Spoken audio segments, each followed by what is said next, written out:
Hello, friends. First, I want to thank all of you incredible folks for listening, watching, and helping support Forbidden Knowledge News and its endeavors over the past few years.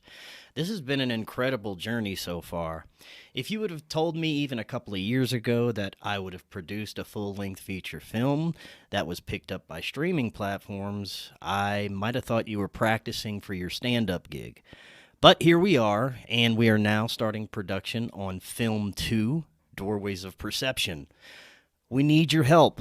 Because Occult Louisiana just dropped on Tubi and other streaming platforms, we won't see any significant revenue from that for a while. We're still completely self-funded. I've not sold my soul to any big sponsors or benefactors. And if we ever do work with sponsors, they're independent, reputable companies or individuals. Most companies are very reluctant, to say the least, when it comes to being affiliated with this type of media company. You know, censorship, cancel culture, all that shit. So at the moment, we're flying solo, and usually do. Now, this isn't a poor me plea for money. We make enough to pay our bills and eat. When it comes to producing a film, travel, and equipment expenses, it becomes more difficult. Especially now that we are being forced to relocate our home and studio to a much more expensive location. With your assistance, we can update our equipment and begin traveling and filming this month. If you would like to help with a donation, please use one of the links below, or you can visit supportfkn.com. Anything is greatly appreciated. Any donation of $20 or more, you will get a download of Occult Louisiana, a PDF of a warning from history, and your name in the credits of our next film. If you would like to help in any other way, email me, forbiddenknowledgenews@gmail.com. No matter what, we will make this film and continue to provide all the incredible content daily from Forbidden Knowledge News and the Forbidden Knowledge Network. Again, thank you all, and enjoy this episode.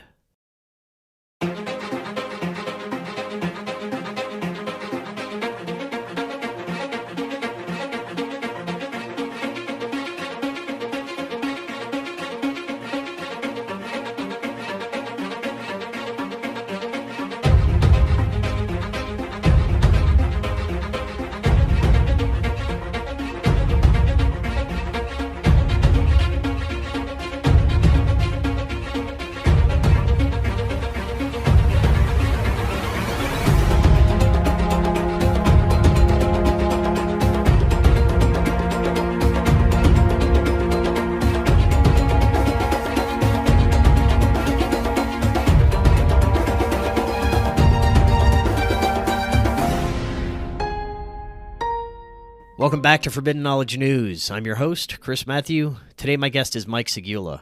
First, a few announcements. Join us May 15th through 20th in Blairsville, Georgia for an incredible event, the Befriending Bigfoot Excursion, put on by our friend Brandon Thomas, with incredible presenters and researchers, including yours truly. We're going to have Bigfoot adventure hikes, kayaking, nightly presentations, sky watches, music, and much more. Just visit expandingrealitypodcast.com/events. Check out all the presenters and get your tickets for this incredible event. Also, watch the Forbidden documentary, Occult Louisiana, on Tubi. We also have links for that in the description. Get a Rokfin premium membership. Go to rokfin.com/FKN+. Get access to all our premium content and all the premium content from every creator on Rokfin. Finally, booking guests for May. If you have suggestions or you'd like to be a guest, email me, forbiddenknowledgenews@gmail.com. Today I want to welcome back to the show Mike Sygula. He is founder of TrueTheory.com, an alternative media brand that has been around since 2010. He is also a mentor and spiritual development coach, helping his clients to align with their true purpose and their higher selves. His mission is to help humanity to understand our true nature as multidimensional beings, what reality really is, and to expose the control system and how it operates on this planet. Mike, Welcome back. How you doing? I'm okay, managing like we talked about in second before. Thanks for another time for another conversation. This is our my third appearance on your show. So thank you Mm, for inviting me again. yes. Yeah, it's great to have you. I've been looking forward to talking again. Always an amazing discussion. And today we have a very important message for everyone in the audience and a reminder of how much censorship can affect people trying to follow their dreams, even starting their own businesses and endeavors, only to be silenced by censorship and cancel culture. Mike is facing this very issue to a very extreme degree as to where he may lose his entire brand. Truth Theory and truththeory.com. And we're going to be talking about that tonight. And maybe there's someone out there listening that may be able to offer Mike some solutions or assistance. So we're going to go over all of this and some of the other things that are happening right now. But Mike, before we get into any of this, it's been a little while. Remind the audience a little bit about yourself and your work. Yeah, sure. So my name is Mike Sygula. I'm the founder of truththeory.com. So Truth Theory, it's a website that has been publishing content for over 13 years. You can find me on social media as Mike Sygula or Truth Theory. And, I focus a lot on spirituality, metaphysics, esoteric concepts and ideas, personal development, and yeah, just different types of activism and oscillating between these subjects. Similar things to you, sometimes even psychedelics. I've been doing it for very, very long time in different formats, different forms, but currently it's kind of my website that has been publishing for over 13 years is having a near-death experience, basically, and I'm not sure, if we're gonna continue or not. I do my best. I love to make content, and it always kind of keeps me going when I get good feedback from people as well. But yeah, it got a little bit tough lately. Hmm. What platforms are you mainly focusing on? So currently, I am focused on YouTube a lot, on Hmm. Facebook. I do videos. I have this series called True Spirituality, which is basically my views on metaphysics and spirituality. So it's almost 100 episodes in video format, audio as well. Facebook, because this is where I have biggest following. I've been building a Facebook page for 13 plus years. So it's 1.9 million followers. So it's always been like one of the biggest assets, biggest sources of traffic. So obviously, Mm-hmm. I know this is not ideal place, but this helps me to sometimes generate traffic to YouTube or to Telegram or to podcasts or whatever.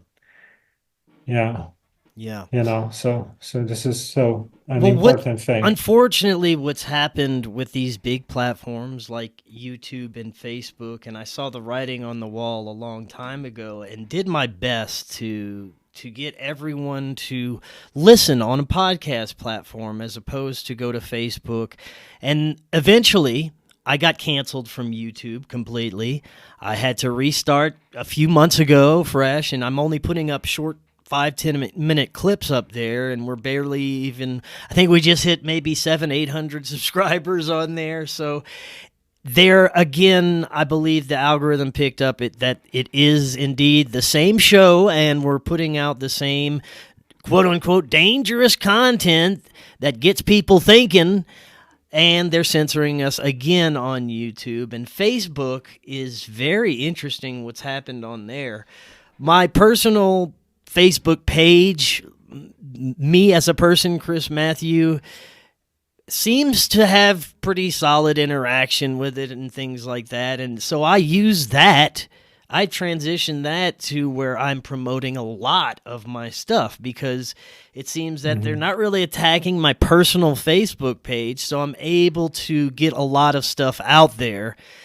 And Facebook used to be my primary source of advertising. I would join as many groups as I could, and I'd interact with those groups and post my things and my show links. But what's happened is I got up to like 25,000 followers on my Facebook page for Forbidden Knowledge News, and it just stopped. At about 2018 or 16, it just stopped. There was no more. I've been at 24,000 subscribers or followers on Facebook since then. How many years is that? And it fluctuates. I might get 2 or 3 and then they'll drop off. Maybe I'll get another 30 and then 20 will drop off. So they will not allow a certain amount of exposure. And it's the same thing is happening on YouTube, and I'm very suspicious that this may start to occur on all platforms. What I did was try to get the audience to go to these other platforms that were coming up. And we have a lot of changes going on right now. A lot of your more powerful people that are in charge of some of these big platforms like Elon Musk that have been doing some interesting things, but it has to make you wonder, is this really for us? Is this going to benefit us anyway? What's going to happen with the future of all this social media stuff is up in the air right now. And there's a lot of people facing some of the same problems, and I think we just need to keep navigating our way around and finding different platforms and ways and just get on as many platforms as possible.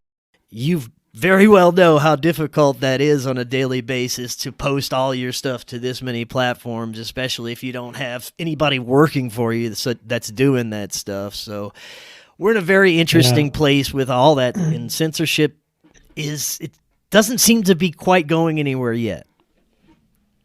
You know what? So a lot of people think that, and many people say we should move to these alternative platforms like Rumble, Telegram, Minds.com, or similar websites. Yeah.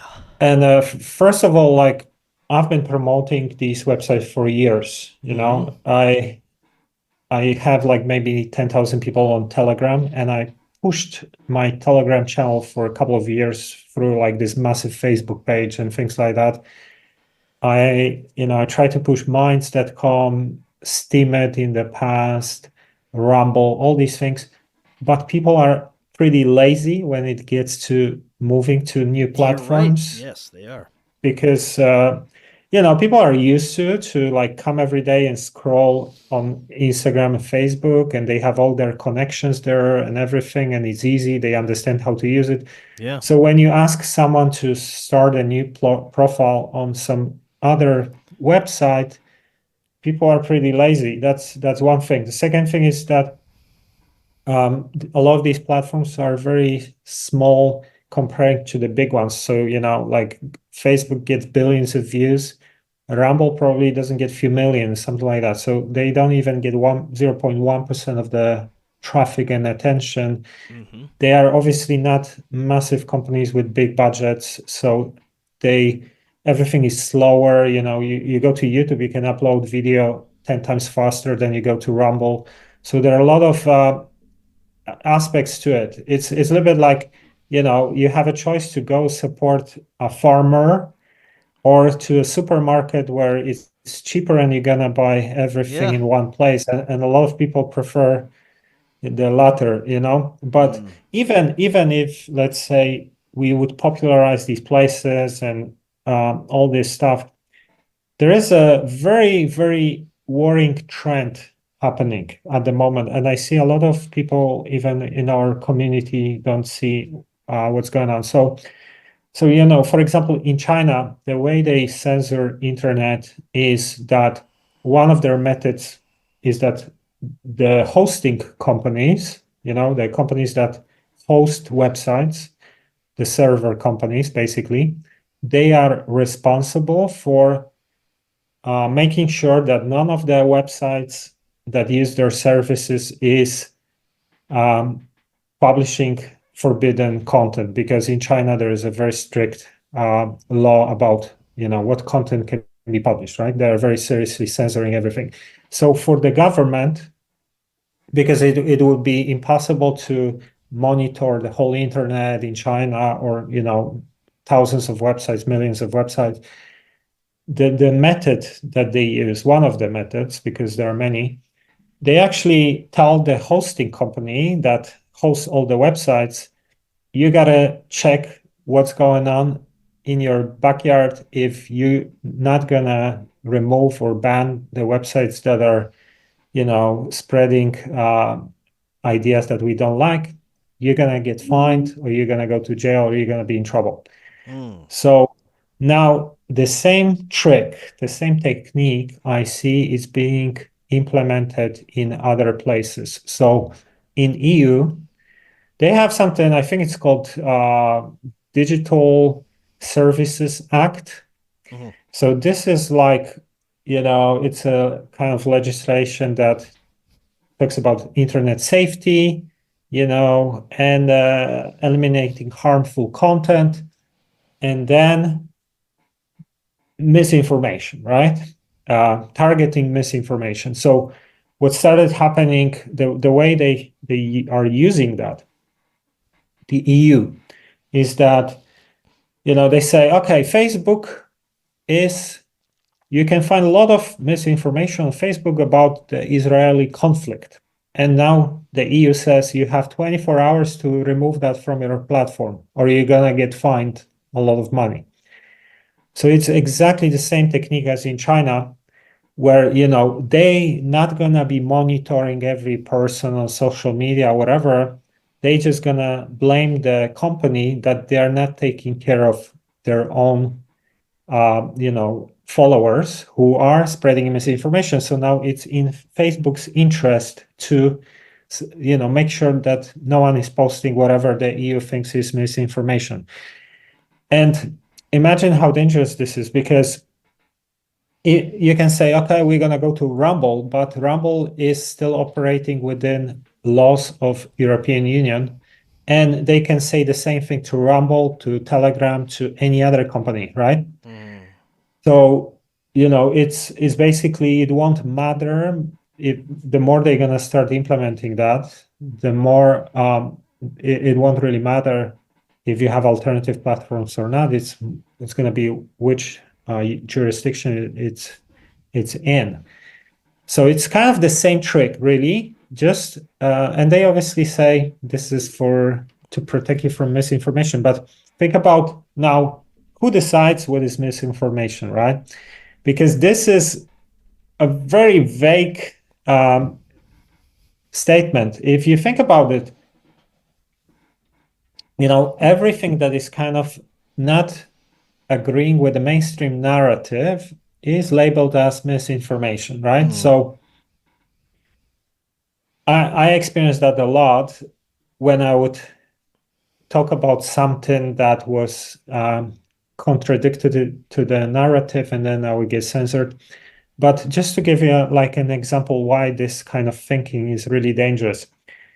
So let's say 2003, we had invasion of Iraq by the coalition forces, and the official pretext was that Saddam Hussein has weapons of mass destruction, and the intelligence community is certain that this is happening, so preemptive strike, let's attack.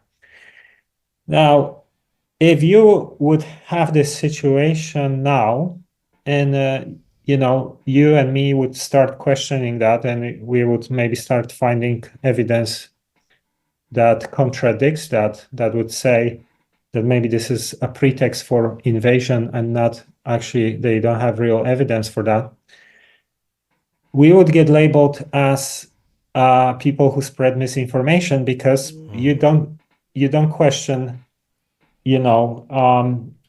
intelligence communities, you don't question governments and things like that. And we know today that this whole pretext for invasion was false. They didn't find any weapons of mass destruction. It was just a pretext to invade. Mm-hmm. So you see, this is why this is so dangerous. And I can share with you some other examples that happened to me where similar things were happening. Yeah.